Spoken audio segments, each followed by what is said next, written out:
Bom, a gente vai continuar hoje, irmãos. Primeiramente, bom dia. A gente vai continuar hoje a série em cima do livro de 1 Samuel. Hoje a gente vai pegar um trecho grande do livro. A gente vai pegar o capítulo 9 todo e vai entrar no capítulo 10. Então, peço aos irmãos que abram suas Bíblias. 1 Samuel, capítulo 9.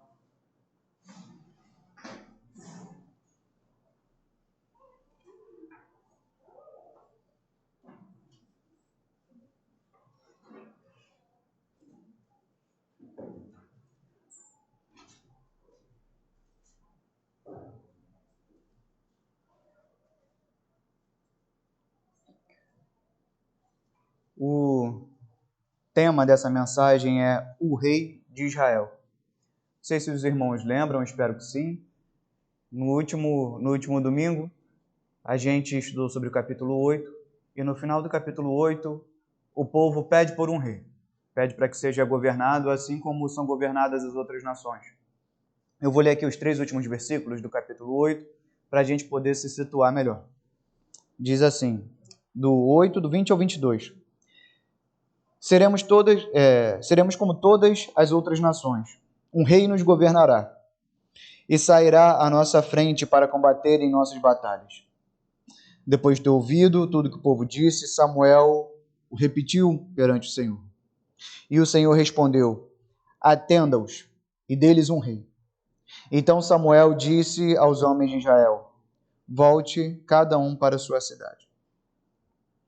Bom, o texto nos capítulos anteriores ele já havia sido claro. Samuel ele falava em nome do Senhor. Samuel era respeitado no povo por isso, no meio do povo por isso, ele era reconhecido no meio do povo por isso. E também ele, ainda que fosse um juiz na sua época, ele tinha sucesso militarmente, vamos dizer assim. A nação passava por um período de paz. Mas ainda assim, o povo pedia para que tivesse um rei que fosse à sua frente nas batalhas. Ainda assim, o povo achava que o que estava acontecendo ali, um homem que servia a Deus, um homem reconhecido por servir a Deus, um homem que trazia a palavra de Deus, para o povo ainda não era o suficiente. Eles ainda queriam um rei, e essa parte é muito importante, como todas as outras nações. Eles queriam ser iguais às outras nações. Enquanto Deus fazia o movimento de diferenciar o povo de Israel das outras nações, o povo ia em busca disso. E a gente vê na história do povo de Israel isso acontecendo o tempo todo. Então começamos o capítulo 9. No capítulo 9, a gente inicia nos primeiros versículos falando sobre Saul. Saul, a gente vai ver aqui, ele foi, como muitos dos irmãos sabem, foi o primeiro rei de Israel, e a gente vai entender como houve essa convocação de Saul. Logo nos 2 primeiros versículos, a gente começa a descobrir quem é Saul. O primeiro ponto é esse. Quem é Saul? Nos primeiros 2 versículos diz que havia um homem de Benjamim, rico e influente, chamado Quis, filho de Abiel, neto de Zeror, bisneto de Becorate, trineto de Afia. Ele tinha um filho chamado Saul, jovem, de boa aparência, sem igual entre os israelitas. Os mais altos batiam nos seus ombros. Primeira notícia aqui, primeira informação que nós temos sobre Saul, era que ele vinha de uma família rica. Ele vem de uma família rica, muito provavelmente uma família extremamente conhecida, uma família poderosa. Então a gente tem aqui, pelo menos fisicamente, pelo menos nos atributos visíveis, um bom homem para ser rei, um rei em potencial. E, além da nobreza, era um homem de boa aparência, que não havia nenhum igual dentre os israelitas. Lembrando que o povo de Israel era um povo grande. Para não ter ninguém que nem ele no povo todo, é porque realmente chamava atenção, e os mais altos batiam nos seus ombros. com certeza era alguém que não passava despercebido, né, no meio do povo. E mais à frente a gente continua ouvindo um pouco mais sobre Saul, agora não só pela sua aparência, não só pelo que se vê, mas pelas suas atitudes. No versículo 3 a 5, olha o que diz aqui, olha o que Saul fez. E aconteceu que jumentas de Quis, pai de Saul, extraviaram-se. E ele disse a Saul: chame um dos servos e vá procurar as jumentas. Eles atravessaram os montes de Efraim e a região da Salisa, mas não as encontraram. Prosseguindo, entraram no distrito de Saalim, mas as jumentas não estavam lá. Então atravessaram o território de Benjamim, e mesmo assim não as encontrou. Chegando ao distrito de Zuf, disse Saul ao seu servo: vamos voltar. O meu pai deixará de pensar nas jumentas para começar a preocupar-se conosco. Mais um atributo positivo de Saul. Saul era extremamente obediente e dedicado à sua família, dedicado às suas responsabilidades ali. E uma coisa que é muito importante aqui, uma diferença que é reparada por, se não todos, a gigante maioria dos teólogos, quando comentam esses primeiros textos, é a obediência de Saul a seu pai. Lembra que no livro de Samuel, lá no começo a gente vê Eli e a gente vê logo os filhos de Eli. E os filhos de Eli completamente corruptos, desobedientes, mesmo quando o pai os adverte, ainda que de maneira branda, eles não ouvem seu pai.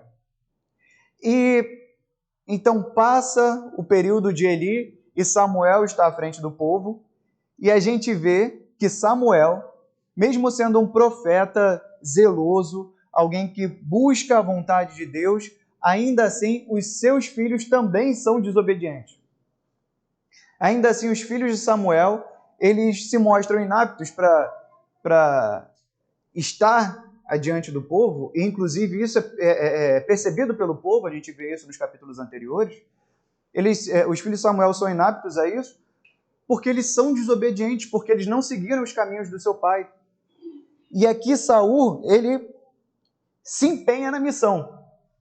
A quantidade de frustrações que Saul tem aqui são grandes, né? Ele vai procurar, aí atravessa os montes de Efraim, aí depois no distrito de Saalim, e atravessa o território de Benjamim, e quando chega no final, quando chega no distrito de Zuf, no quarto local que ele poderia procurar, quando ele pensa em voltar e desistir da sua missão, a gente vê que ele não faz isso por uma desobediência ao pai. Ele faz isso preocupado com o pai.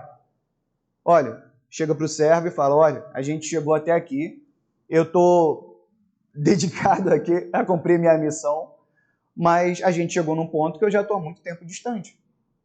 A preocupação do meu pai vai deixar de ser as jumentas que foram perdidas e vai começar a ser o meu desaparecimento. Então, alguém que, diferente dos anteriores, dos filhos anteriores citados, alguém obediente aos pais. Então temos um homem de boa aparência, temos um homem rico e temos um homem obediente e responsável.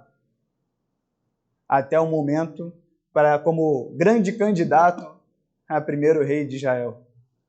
Um bom candidato, né? Fosse por eleição aqui, eu acho que estaria na frente de muita gente. E a gente vai para o terceiro ponto, a terceira informação que a gente tem de Saul. Olha nos versículos 6 ao versículo 10. O servo, contudo, respondeu: nessa cidade mora um homem de Deus, que é muito respeitado. Tudo que ele diz acontece, vamos falar com ele. Talvez ele nos aponte o caminho a seguir. Saul disse a seu servo: se formos, o que poderemos lhe dar? A comida de nossos sacos de viagem acabou. Não temos nenhum presente para levar ao homem de Deus. O que temos a oferecer? O servo lhe respondeu: tenho 3 gramas de prata. Darei isso ao homem de Deus, para que ele nos aponte o caminho. Mais à frente, ele vai falar sobre a palavra vidente, né, que os profetas eram chamados de vidente. E Saul concordando. Vai fazer como o servo orientou. E o que chama a atenção nessa última parte sobre a apresentação de Saul? 1 Samuel, o capítulo 3, versículo 30 diz: todo Israel, de Dan até Beceba, conhecia que Samuel estava confirmado como profeta do Senhor. Samuel era um profeta do Senhor conhecido em toda Israel. Samuel era quem estava à frente do povo de Israel. Samuel era a voz de Deus no meio de Israel. E Saul não fazia ideia de quem era Samuel. Então era um homem que, apesar de todos os atributos positivos que foram apresentados anteriormente, estava completamente distante de Deus. Estava completamente desconectado do que Deus queria fazer no seu povo, do que Deus já estava fazendo no seu povo. Até porque, como a gente sabe, o período dos juízes foi um período extremamente caótico. Guerras entre o povo se matava. A guerra entre o povo e os filisteus era sempre sangrenta, era sempre grande. Então chega o homem, vai à frente do seu povo, é a voz de Deus no meio do seu povo e traz paz para o seu povo, e Saul não faz ideia de quem é esse homem. Ele só chega a esse homem porque o seu servo alertou ele. E depois disso, depois dessa demonstração de desconhecimento de quem é Samuel, Saul também tem um desconhecimento de para que serve um profeta, né? Olha a resposta de Saul quando o seu servo fala do homem de Deus que estava na cidade. O que temos para oferecer para esse homem? Aí o servo de Saul responde: eu tenho 3 gramas de prata, darei isso ao homem de Deus para que ele nos aponte o caminho a seguir. A gente tem aqui Saul não sabendo o que dá como pagamento para o pequeno serviço que o profeta prestaria a ele. E é levantada a ideia das 3 gramas de prata. Saul acha ótima a ideia, um bom pagamento para ele me fazer esse favor, de me dizer onde estão minhas jumentas.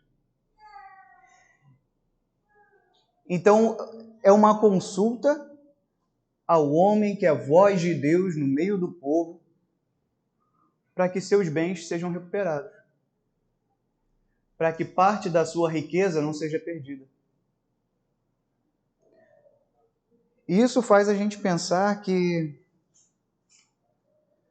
o que a gente procura quando a gente quer ouvir a voz de Deus?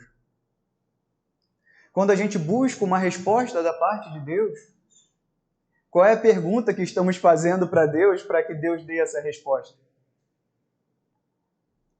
Olha que diferença, tanto no objetivo dessa consulta ou desse pedido a Deus, como também a diferença no que está sendo oferecido para que Deus responda entre o pedido de Saul aqui e o pedido de Ana, lá no primeiro capítulo. Eu acredito que os irmãos lembram da aflição de Ana por não ter um filho. E lá em 1 Samuel, capítulo 1, versículo 11, olha o que Ana fala a Deus quando ela faz um pedido.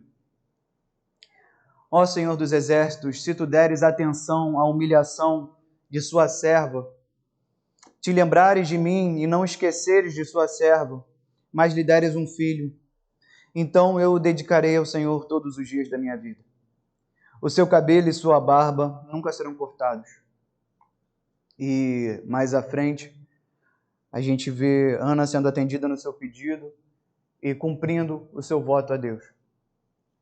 A gente vê aqui que Ana, ela decide por devolver a Deus aquilo que Deus teria, né? Porque até esse momento ela não tem plena certeza que seria atendida, tanto que após esse pedido, ela chega a Eli e fala que Deus seja bondoso com ela, que Deus seja misericordioso com ela.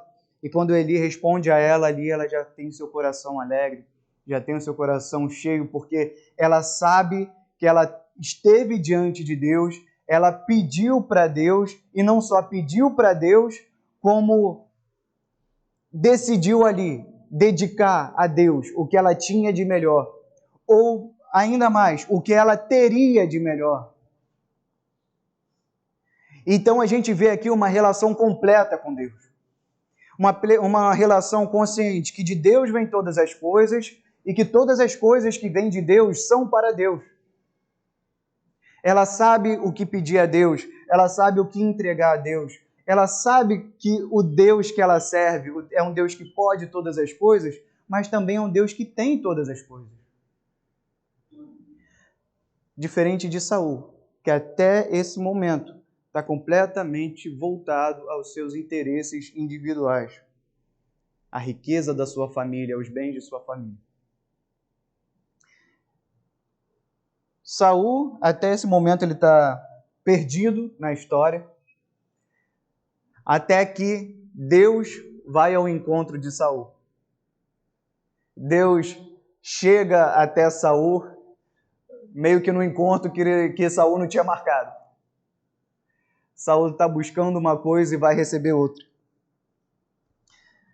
No versículo 9 ao versículo 21, ele nos informa aqui sobre a chegada, sobre a busca de Saul ao profeta, ao homem de Deus naquela cidade. Leiam comigo do 11 ao 19.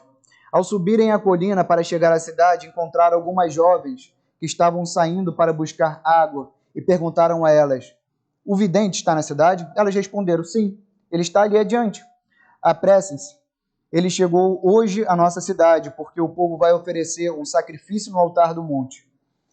Assim que entrarem na cidade, vocês o encontrarão, antes que suba ao altar no monte para comer. O povo não começará a comer antes que ele chegue, pois ele deve abençoar o sacrifício. Depois disso, os convidados irão comer. Subam agora e vocês logo o encontrarão." Eles foram à cidade e, ao entrarem, Samuel vinha na direção deles a caminho do altar do monte. No dia anterior à chegada a Saul, o Senhor havia revelado isso a Samuel. "Amanhã, por volta desta hora, enviarei a você um homem da terra de Benjamim.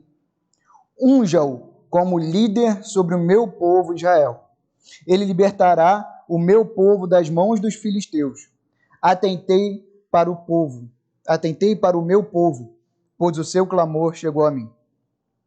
Quando Samuel viu Saul, o Senhor lhe disse: "Este é o homem de quem lhe falei. Ele governará o meu povo."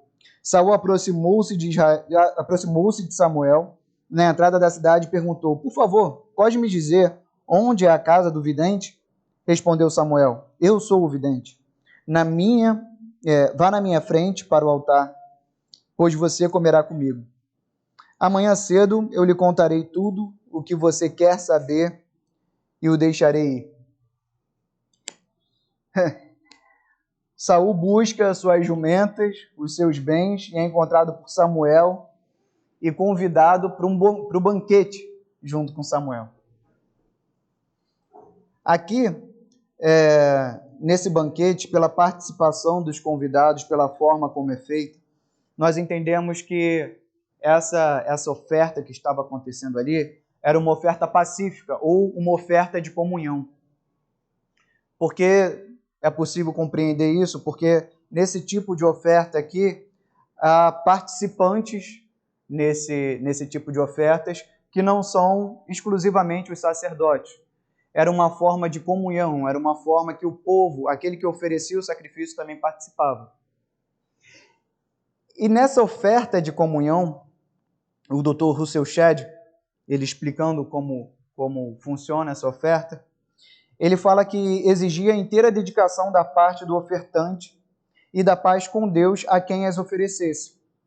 As gorduras somente eram queimadas, as carnes eram consumidas pelos sacerdotes e pelo povo, numa ceia de aliança solene, a qual os pobres eram convidados.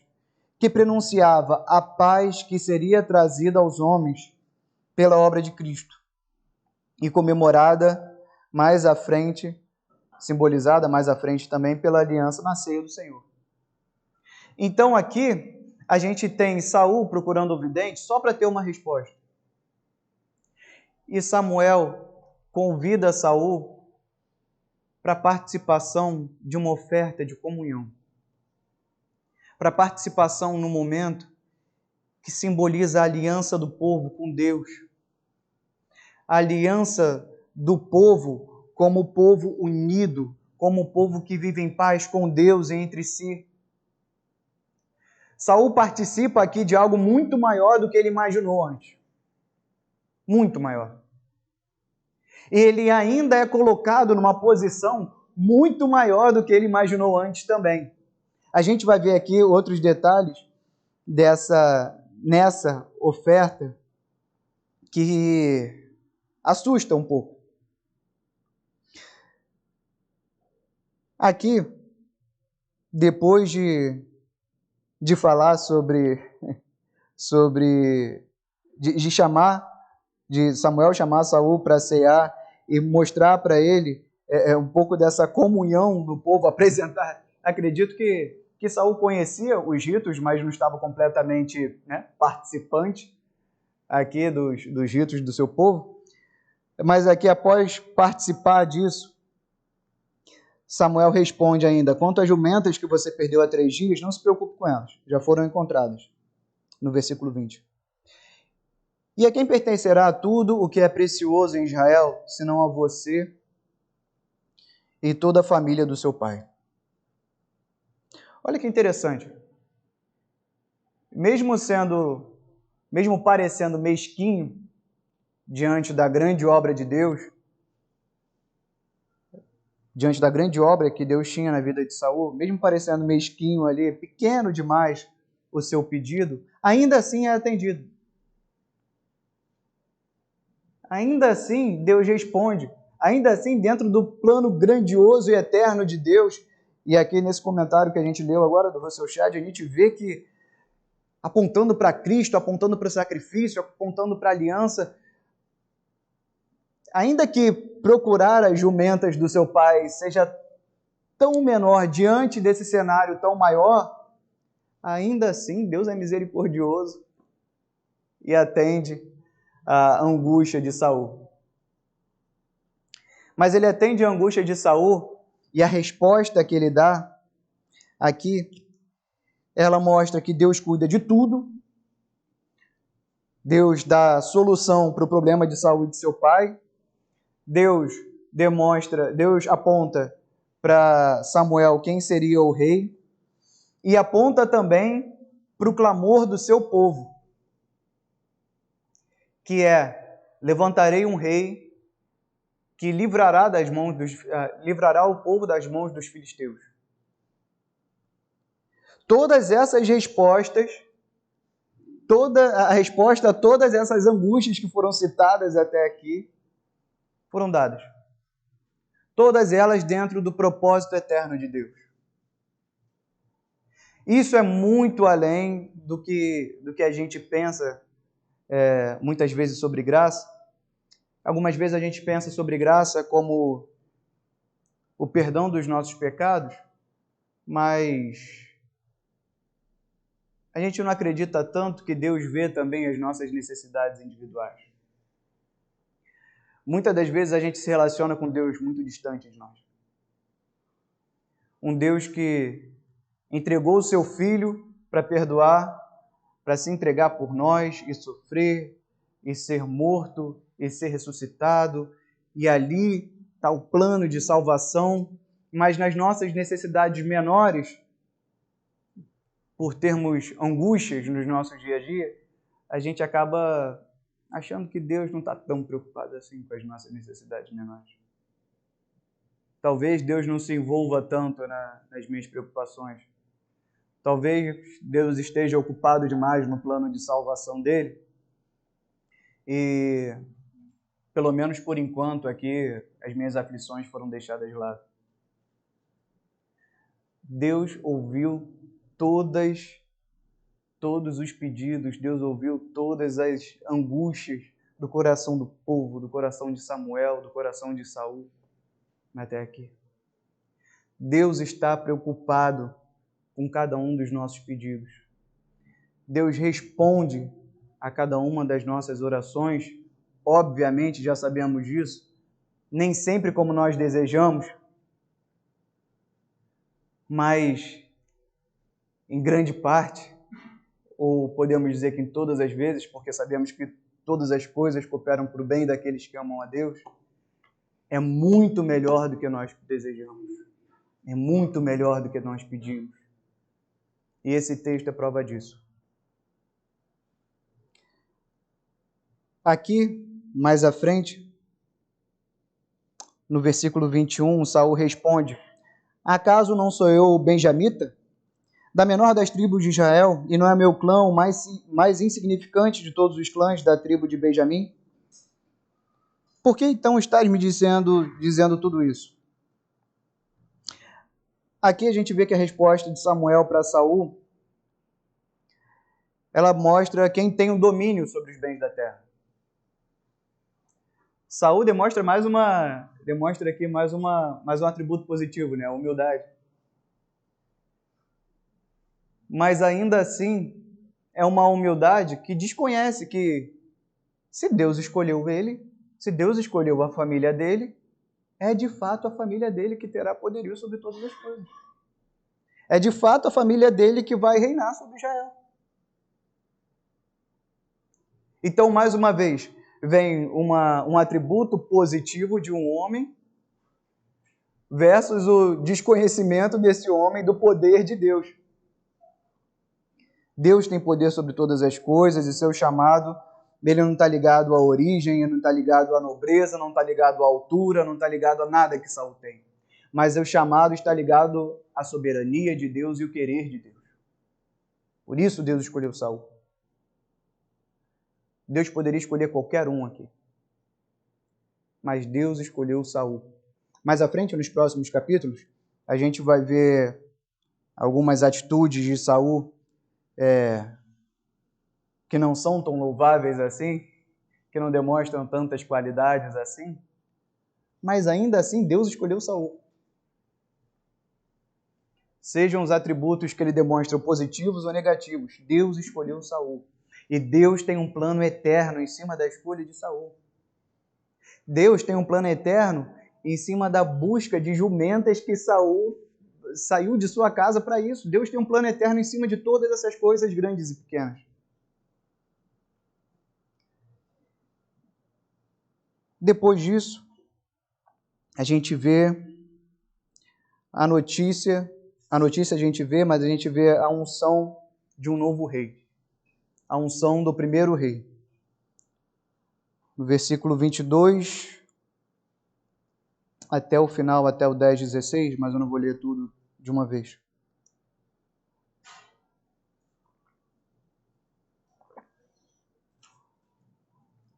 Aqui, já no banquete, a gente vê Samuel dizendo a Saul que naquele banquete o que era de Saul já havia sido preparado antes. O alimento que seria servido a Saul já tinha sido preparado antes, e lá no 24 ele diz: então o cozinheiro pegou a coxa do animal com o que estava sobre ele e colocou tudo diante de Saul. E disse Samuel: aqui está o que lhe foi reservado. Coma, pois desde o momento em que eu disse, tenho convidados, ela lhe foi separada para esta ocasião. E Saul comeu com Samuel naquele dia. Lá no 10, versículo 1 diz: então Samuel apanhou um jarro de óleo, derramou sobre a cabeça de Saul e o beijou, dizendo: o Senhor o tem ungido como líder e herança dele. Aqui, a gente vê sendo dada a Saul a coxa do animal, e lá em Levítico, no capítulo 7, depois os irmãos olhem ali, que fala um pouco sobre essa oferta pacífica, oferta de comunhão. a gente vai ver que essa peça do animal, nesse sacrifício, ela é dada ao sacerdote. Então, como que isso é oferecido para alguém tão perdido na história como estava Saul até esse momento? Porque Deus quis ungir Saul como servo da sua casa naquele momento. Não servo da sua casa literalmente, ali o tabernáculo, mas servo do seu povo. Saul, naquele momento, foi ungido como aquele que serviria o seu povo. E tanto que no versículo 1 a gente vê isso, do capítulo 10, a unção do óleo sobre Saul. E isso é feito de uma maneira que também parece curiosa, porque parece que é feito de uma maneira um pouco escondida, né? Olha que interessante. Depois desse banquete, né, depois de ter descido do altar no monte da cidade, versículo 25 do capítulo 9. Depois de ter descido do altar no monte para a cidade, Samuel conversou com Saul no terraço da sua casa. Ao romper do dia, quando se levantaram, Samuel chamou Saul no terraço e disse: levante-se e eu o acompanharei, e depois você seguirá a viagem. Saul se levantou junto com Samuel. Enquanto desciam para a saída da cidade, Samuel disse a Saul: diga ao servo que vá à frente. O servo foi. Samuel prosseguiu: fique você aqui um instante, para que eu lhe dê uma mensagem da parte de Deus. E aqui há a unção de Saul. Aqui Saul é ungido. Então parece que está havendo aqui uma unção sigilosa. Uma unção às escondidas. Quando a gente pensa de um rei sendo declarado rei, ou um rei sendo ungido rei, a gente espera que isso tenha uma repercussão grandiosa, que todo o povo esteja presente, que tenha música, que tenha um banquete, que todo mundo saiba que o rei está sendo conhecido por parte do povo. Mas é interessante que mais à frente a gente vê a mesma coisa com Davi. Ele é ungido, mas não é naquele momento em que ele é ungido que ele toma o seu reinado. Mas é naquele momento que Deus dá a ele autoridade para isso. E mais interessante é isso que também vemos com Cristo. Cristo foi ungido rei. Cristo é rei, Cristo é Senhor dos senhores. Mas não exatamente no momento em que foi conhecido que Cristo é o rei, que todas as nações se curvaram diante dele. Isso ainda vai acontecer e sabemos disso. Cristo já reina sobre nós. Nós já sabemos que Jesus é o Cristo e é importante lembrarmos que esse é o significado da palavra Cristo, da palavra Messias, o ungido de Deus. Cristo é o ungido de Deus. E se ele não reina nas nações que desconhecem, se ele parece não reinar sobre algumas nações, e o parece é muito importante, isso ainda será manifestado entre todas as nações, e todo joelho se curvará diante dele. Cristo é o Rei. O texto que a gente leu aqui mais cedo, Filipenses capítulo 2, fala disso de uma maneira tão direta, né?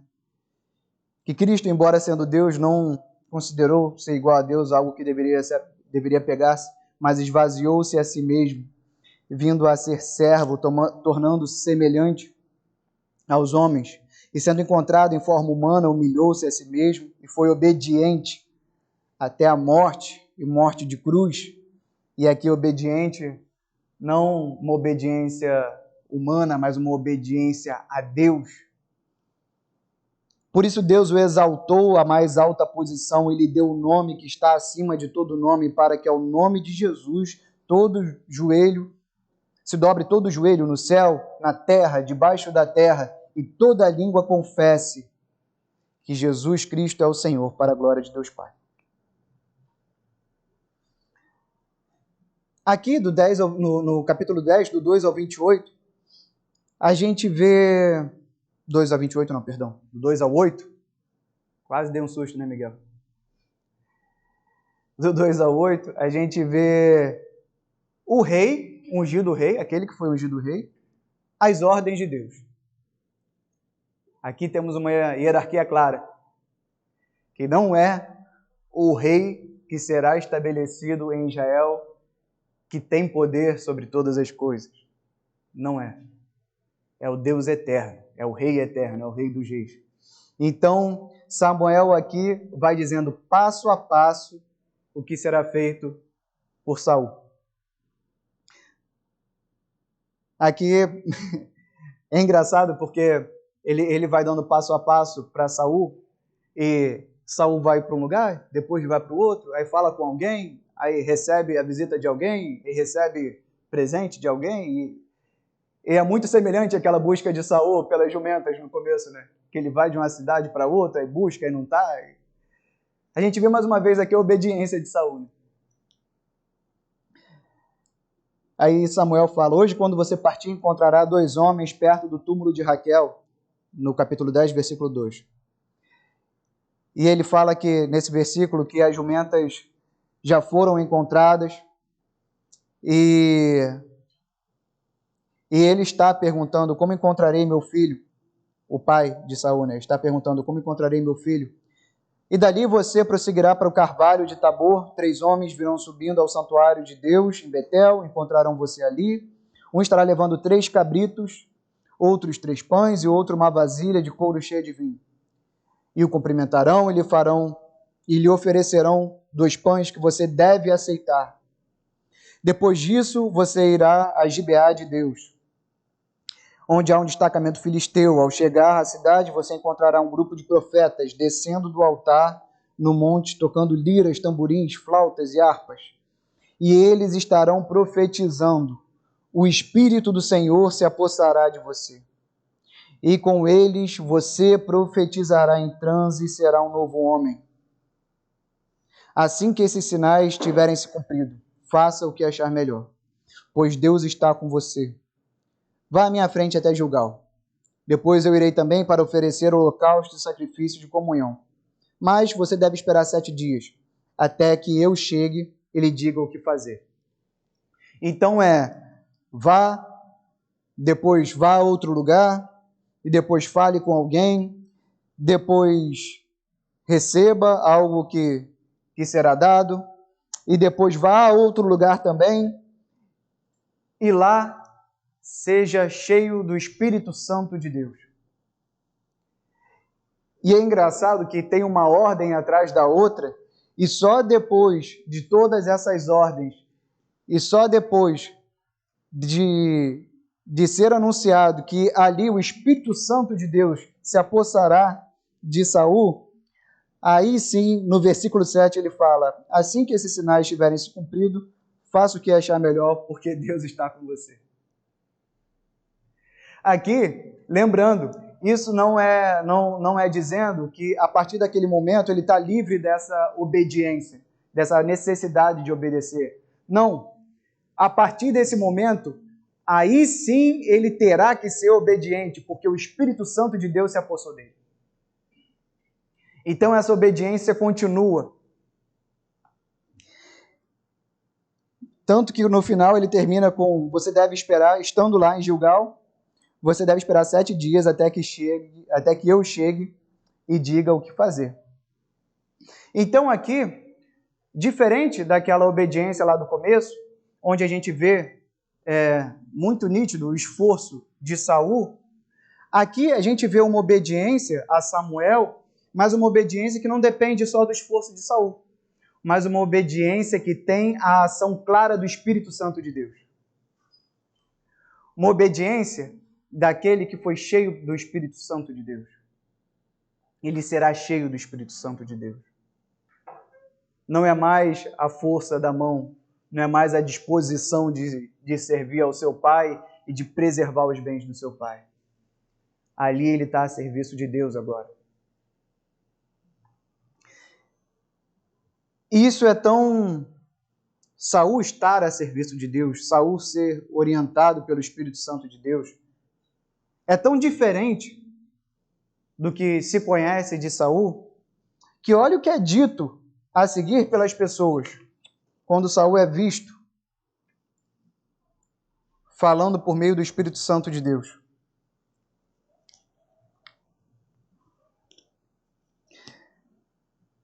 No 9 diz, quando se virou para afastar-se de Samuel, Deus mudou o coração de Saul e todos esses sinais se cumpriram naquele dia. Chegando a Gibeá, um grupo de profetas o encontrou. O Espírito de Deus se apossou dele e ele profetizou em transe no meio deles. Quando os que já o conheciam viram-no profetizando com os profetas, perguntaram uns aos outros, o que aconteceu com o filho de Quis? Saul também está entre os profetas? Um homem daquele lugar respondeu, e quem é o pai deles? De modo que isso se tornou um ditado, Saul também está entre os profetas? Depois que Saul parou de profetizar, foi para o altar do monte. Era tão estranho Saul falando em nome de Deus, profetizando em nome de Deus, que quem olhou aquilo ali chegou a criar um ditado. Aquilo era um fato tão marcante que virou um ditado. Quando alguém estava fazendo algo que não tem a ver com ele, quando você faz alguma coisa que não te diz respeito, fala assim, por acaso Saul está entre os profetas? Virou uma piadinha. Olha que estranho. E o ponto principal, isso era estranho, não porque Saul era perverso, não. Até o momento aqui, Saul não é crente, mas é um homem perfeito. Ele não é crente, mas ele faz tudo direitinho, né? Parece até que é crente. Mas é completamente estranho ele servindo a Deus, ele proferindo as palavras de Deus. Mais uma vez mostra que a boa vontade do nosso coração não basta. Que os nossos esforços de sermos obedientes a um ou ao outro, de sermos responsáveis ou com o nosso trabalho ou com alguma outra coisa, não basta. Não que eles não tenham significado. Não que isso não seja importante, muito pelo contrário. É importante que sejamos obedientes, é importante que sejamos dedicados, é importante que a gente vá até o final nas nossas atribuições, nas missões que são dadas a nós. Mas se nós não formos servos de Deus, se nós não estivermos dispostos a falar as palavras de Deus, a buscar a Deus, a se relacionar com Deus, nada disso vale. Tudo isso vai ser insuficiente. Tudo isso vai ser insuficiente a ponto de, no momento em que nós pararmos e conhecermos a Deus e realmente nos dedicarmos a Ele, aquelas pessoas que estão ao nosso redor vão achar aquilo um absurdo. Porque ainda o homem bom diante dos homens, diante dos outros homens, ainda assim, ele é muito diferente do homem bom diante de Deus. Muito diferente. Servir a Deus é o propósito. Servir a Deus é o motivo por que fazemos as coisas. Servir a Deus é para o que fazemos todas as coisas. Como é na oração de Ana. É o que pedimos e o que entregamos. Isso é servir a Deus.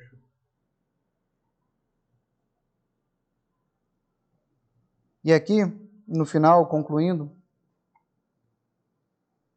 a gente precisa entender que muitas vezes a gente deixa de servir a Deus adequadamente e não é por falta de esforço, mas pelo esforço excessivo enquanto estamos surdos para a voz do Espírito Santo de Deus. Deixamos de servir a Deus não por falta de esforço, mas por um esforço que ignora a palavra de Deus. O nosso esforço precisa estar no lugar certo. correr rápido demais não adianta de nada se você está correndo na direção errada. Você só vai ficar mais e mais longe do seu objetivo. Nosso esforço precisa estar centrado na palavra de Deus. Todo bem e todo poder pertencem a Deus. Ele deu o rei ao povo, ele tira e ele resgata. Nossos pedidos precisam ter como base isso que a gente tem repetido hoje. De Deus são todas as coisas. Outro ponto precisamos relembrar é que nossas necessidades não são esquecidas no plano eterno de Deus. Nossas pequenas angústias, nossas vãs aflições não são esquecidas diante de Deus. Deus é misericordioso. Deus não ignora o nosso sofrimento. Podemos buscar a voz de Deus. Saul pôde buscar uma resposta de Deus. Saul não ficou sem resposta para sua pequena aflição. Ele teve uma resposta muito maior do que ele esperava. E, a despeito da fraqueza do rei terreno, como foi exposto aqui, como foram expostas as fraquezas de Saul, o Senhor é o Rei dos Reis. Mesmo os reis estão a serviço de Deus. Mesmo aquele que está a caminho do reinado, aquele que está reinando, aqueles que não reinam em terra, né? Aqueles que não governam na terra. Todos nós estamos a serviço de Deus. Nada foge do seu controle.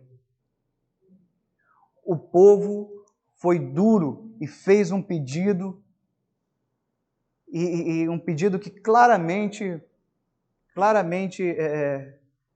tinha sua motivação errada. E mesmo assim Deus foi misericordioso com o seu povo, porque Deus tinha um plano eterno. Deus reinava até sobre o rei errado que o povo pediu. Lembra de José no Egito, né? Falando que Deus transformou o mal em bem? E é exatamente isso.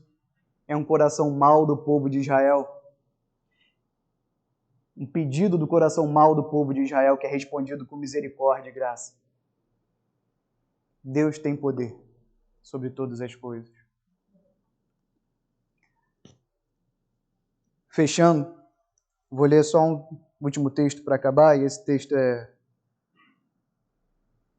muito importante para a gente perceber a diferença do rei segundo o coração dos homens e o rei segundo o coração de Deus. Mais à frente, lá em 1 Crônicas, no capítulo 29, versículos 10 ao 14, a gente tem Davi, ao ofertar para a construção do templo e ao receber ofertas para a construção do templo. Olha o que Davi diz, como Davi entende o poderio de Deus, a soberania de Deus. 1 Crônicas, capítulo 29, versículos 10 a 14.